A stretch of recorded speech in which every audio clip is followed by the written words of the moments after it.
Good Monday morning, everybody. This is Quinn Baum with Names and Numbers, and today I wanted to talk about Johnnie Cochran's famous line, "If it doesn't fit, you must acquit."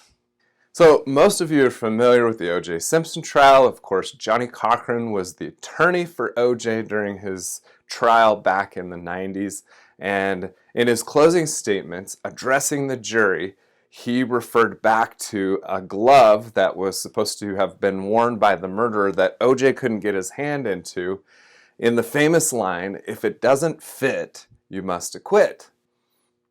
So rhyming is actually really interesting, and I'm going to pull a little bit of information from two different books. Both of them I love. I've talked about Yes before. This is a new favorite of mine, To Sell as Human. We'll be talking a lot about this, but both of them refer to a study done in 2000 in reference to rhyming and how rhyming lines actually become more memorable and more persuasive. The study was done in 2000 at Lafayette College, and subjects were exposed to both rhyming and non-rhyming words of wisdom. But they weren't words of wisdoms that you and I would recognize, like birds of a feather flock together. They had been created specifically for this study. So for example, what sobriety conceals, alcohol reveals. And on the flip side of that, they created a non-rhyming version of that, what sobriety conceals, alcohol unmasks. Well, subjects were exposed to both of these different lines, and there was a whole list of them, and they were randomly assigned, and they took a look at them. And in the end, they realized that individuals who saw the rhyming lines, the rhyming words of wisdom, number one, they were able to remember them easier, and secondly, they found them to be more accurate of a reflection on the human experience. So rhyming something actually made it more true. So this rhyming thing crops up all over the place. We've got the names of companies that rhyme, like Famous Amos or Wetzel's Pretzels. Slogans and catchphrases for companies, or in the case of the Army, "Be all you can be in the Army" is a great one. Oh, thank heaven for 7-Eleven, another great example of rhyming and advertising. Or even conventional wisdom, as we mentioned before, birds of a feather flock together.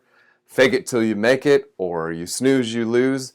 All of them have that power of the rhyme. Again, you're going for ease of remembering it, and secondly, people perceive rhyming as more truthful or more accurate than non-rhyming lines. So I'll admit this might be a little cheesy for some of you, but there is power in figuring out a way to get rhymes worked into your sales pitch or your presentation.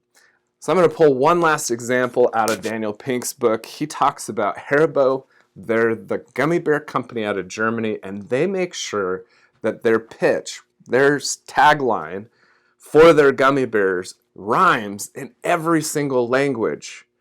So in English, kids and grown-ups love it, so the happy world of Haribo.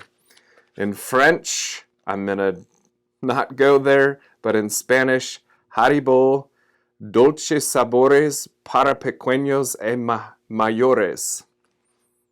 So even in Spanish it rhymes. All right, so I wanted to end today with my own rhyme. If you want it to stick quick, save some time, make it rhyme. Thanks for joining me today. I would love to hear from you. Are there any rhyming lines out there that really stick out to you? Leave me an answer in the comments below. As always, I'm Quinn Baum with Names and Numbers. Thanks for joining me today. Go out and make a great week.